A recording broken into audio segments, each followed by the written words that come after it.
YouTube, brothers and sisters, Johnny Boombad here, and you're watching Bodybuilding with Johnny Boombad. Get jacked and ripped no matter what. If you've been following for a little while, you'll understand the method to my madness and how it is ultimately get jacked and ripped no matter what. You can go way back to my videos when I first started during COVID lockdowns, and you could see me living out of my van and training and cooking out of my van, a little minivan, and slowly rebuilding my body back up after a layoff and a couple injuries, and gradually getting to the point where I moved into a bachelor suite apartment with nothing but a cot, a knife, fork, and a spoon, and the clothes on my back. Gradually, as the government funding of CERB diminished, I got a job and gradually started building up my weight collection to continue training at home. Literally training with practically nothing, but still able to get an intense workout and push myself to the point where I was making gains. So that's when it comes down to minimalism, the minimalist movement of being a nomad, having less is better, not having any attachments, and just using and utilizing whatever you have to make do.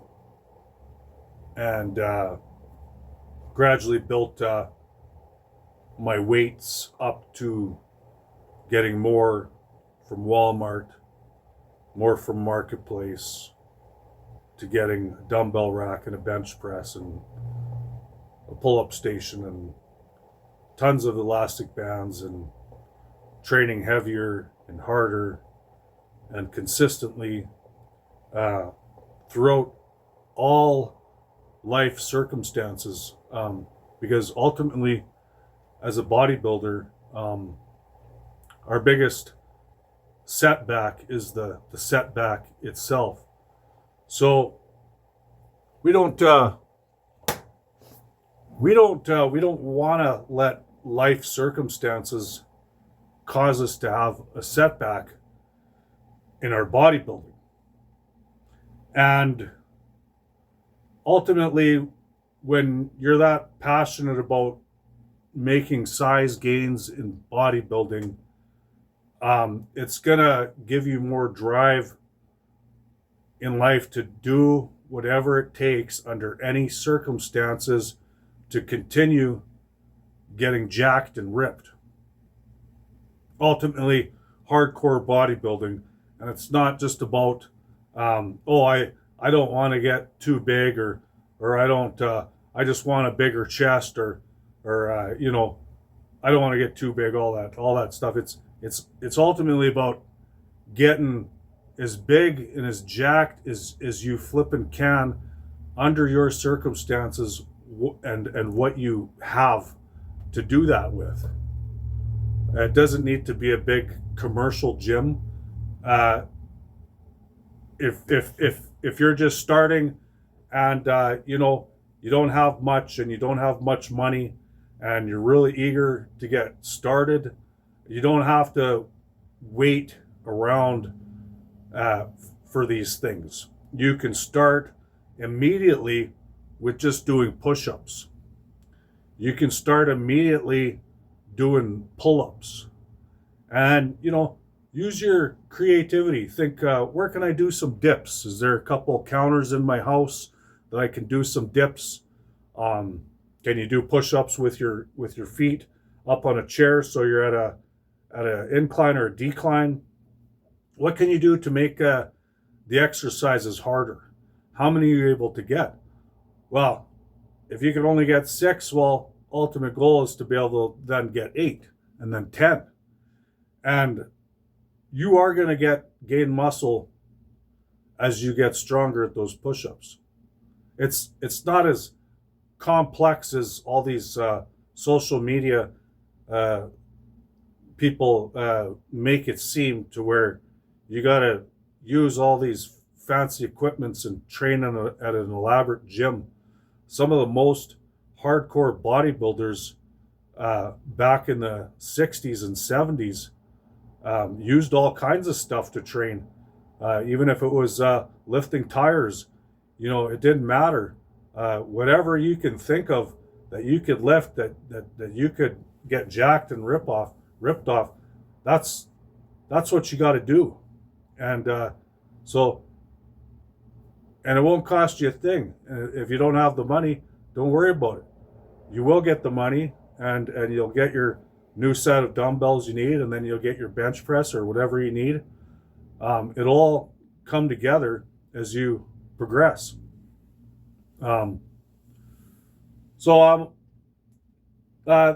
reason this channel came about is because my life circumstances haven't always been favorable, and I got sick of setbacks hampering my bodybuilding gains because of my life circumstances, and went into the do or die mode mentality that, no, I'm not going to let this happen anymore. I don't care what happens in my life.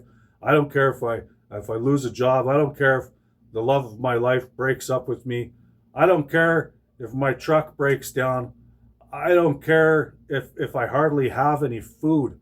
I'm gonna ration my food and do whatever it takes. And I'm still doing that to this very day. I've never been handed a silver spoon. I've never been handed my life on a gold platter.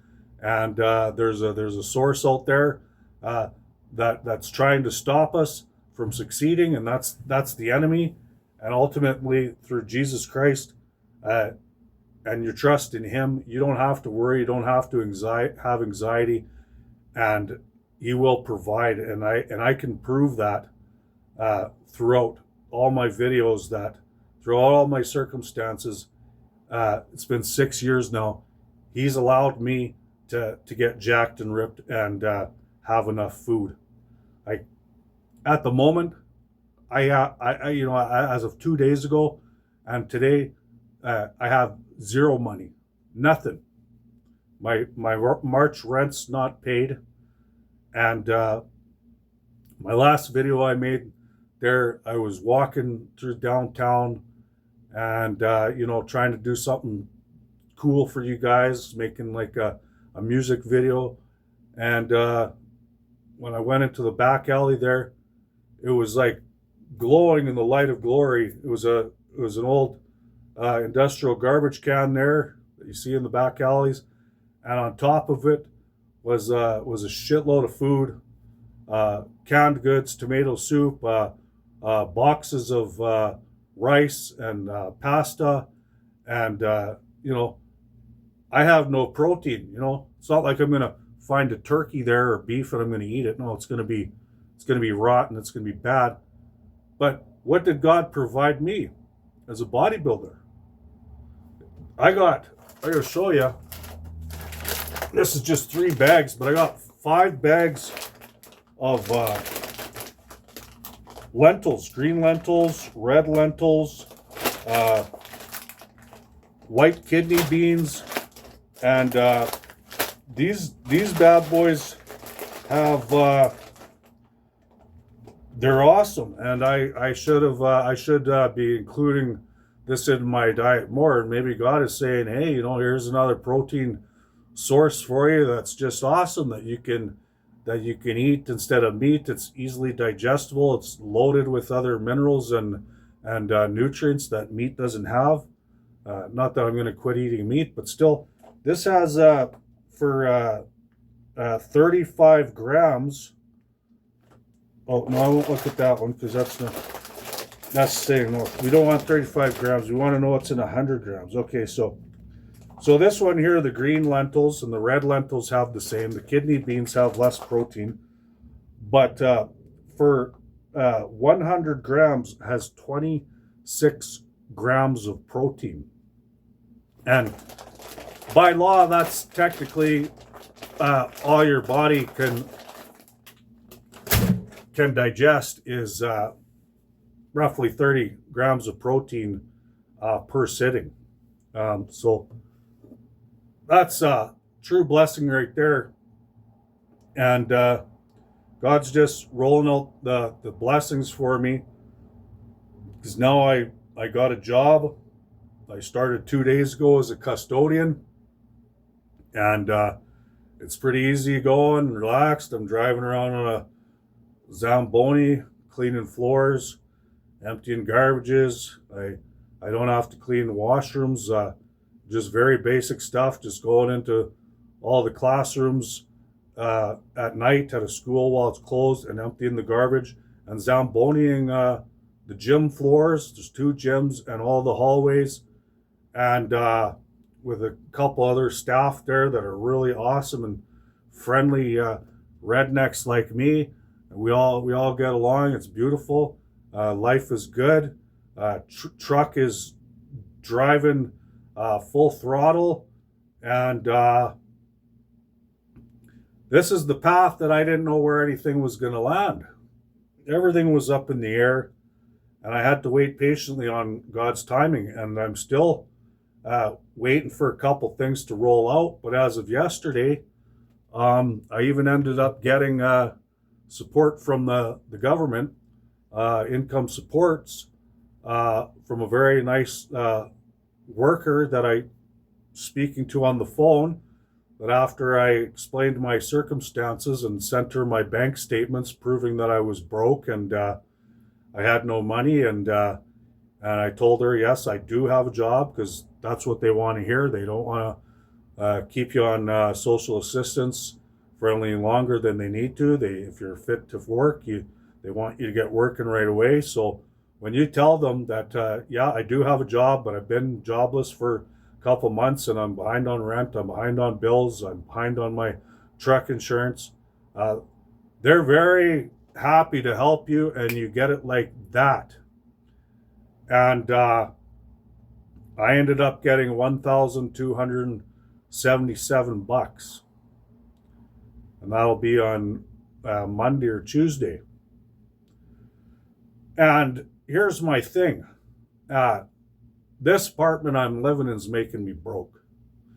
Gas is making me broke. Food's making me broke, because ultimately I don't make enough at my job to support the crazy inflation here in Canada.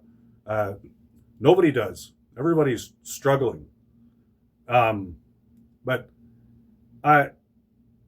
if you're frugal and you're frivolous, like I say, and you can live within your means and make cutbacks that aren't all that necessary, and stick to the basic man food like potatoes, carrots, turkey, beef, lentils, rice, salt, pepper, garlic, onions, your diet's going to be fairly affordable, instead of buying all this little package shit that's going to add up to like $200. You can eat like a king for less off what I call man food, your basic man food: meat, potatoes, and carrots, onions, garlic, and couple condiments that you like, and some butter, some oil, and you figure out a way, but yeah, this I was racking my brain. I'm figuring out my budget from work, how much I'm making, and I'm like, fuck, I'm still not making enough. And the bottom line is, it's not my fault. It's the apartment property manager, that it's their fault. It's greed. It's greed's fault that's raising rent so high. When I first moved in here, it was only $855 a month. Now it's $1,165. So, I told them, hey, I gotta wait till I get a job. I'm gonna try to pay you. And I'm sitting there trying to do the math. I'm looking on my calendar. I'm like, okay, I'm gonna pay March rent. I'm gonna have like nothing left over for my bills, and then I'm gonna finally try to pay my uh, April rent, and I'm gonna be behind on that now. And then by the time I pay my April rent, I'm gonna be behind on my May rent, and it's gonna fucking drive me crazy. I can't live like that.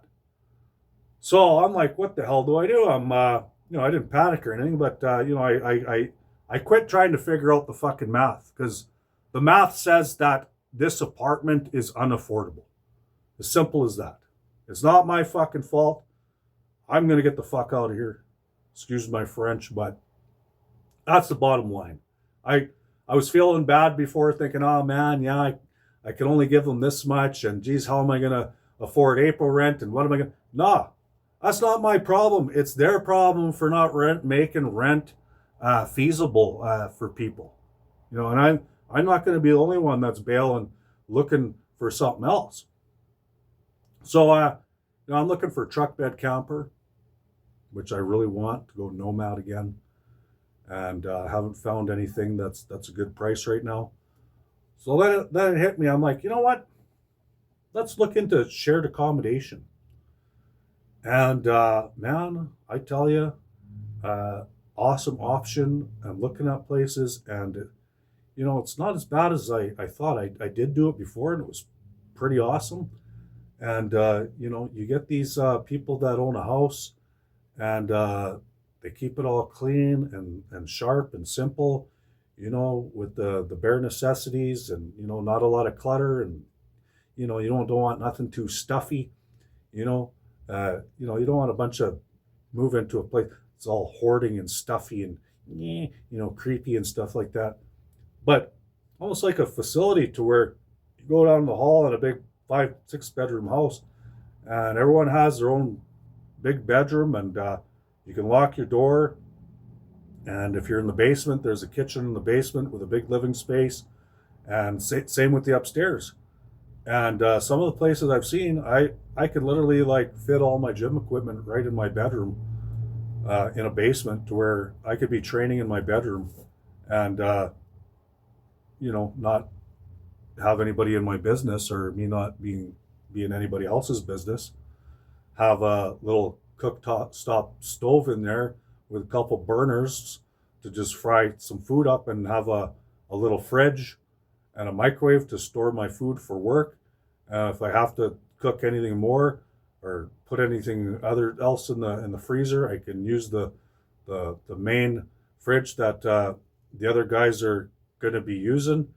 And they're renting out to people that are responsible working men that are just like me, trying to get through life and have a little bit of money extra, and so it's way better than having a roommate, because you're not responsible for these people. If they don't pull their weight, if they don't pay their rent, if they're throwing a party, or if they're being disruptive to the other tenants in the house, it's not up to me to say anything.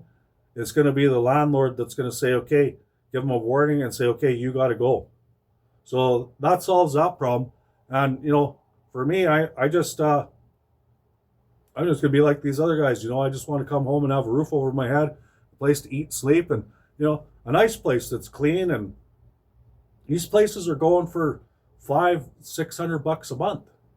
So that's going to save me. The one place I really want is 500. That's going to save me 5, 6, 7, 8, 9, 10, 11, $600 a month, to where I'm going to have $600 a month extra that I wouldn't have here, plus whatever else I have extra from my paychecks, and be able to afford to fix my truck if I have to. I can get myself a truck bed camper. Can pick and choose which one I want. I got time. It's not an emergency. and I can have lots of money for my gear, not that I take a lot, but hey, I'm a hardcore bodybuilder. I take gear. So yeah, I have a little bit of money for that, and like I said, it's all about getting jacked and ripped. And so I've been praying on it, and good old Lord Almighty is working with me, and that's my testimony. And if you can relate, or if you're new to this channel, this is going to help you out because look at me, I did it. You could do it too, and we're not asking for millions of dollars here. We're God's humble servants. We're just trying to get by, man. And the Canadian government is making it difficult for everybody, but through Christ, we do find a way. We just got to do what we got to do on a daily basis. Figure what you got to do and do it. You're never going to be able to avoid work or struggle. You're not always going to be comfortable. You got to get out of your comfort zone. But you are going to have those days.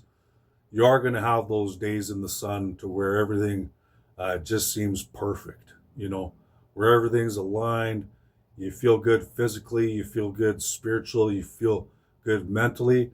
No matter what's going on in the world around you, you're going to be blessed to feel good inside of your own spirit, inside of your own mind, and inside of your own body. So I'm going to drink my extra strong tea here because that's all I had was tea. I don't have no coffee. Got 3 tea bags in there to make it extra caffeinated. And I'm going to get into a intense workout here on this Saturday night. And I don't know what I'm going to hit yet, but I'll think about that once I start getting all wired and stuff like that, man. Oh yeah, if you're new to the channel, send a shout out, man. We all got each other's back. Don't be a stranger. Send me a comment, ask me a question, tell me about something. Maybe you're going through similar, whatever, man. Let's pull together because, if you're watching, hey, we're all in this together. So let's show some support and encouragement, and don't be shy. Peace.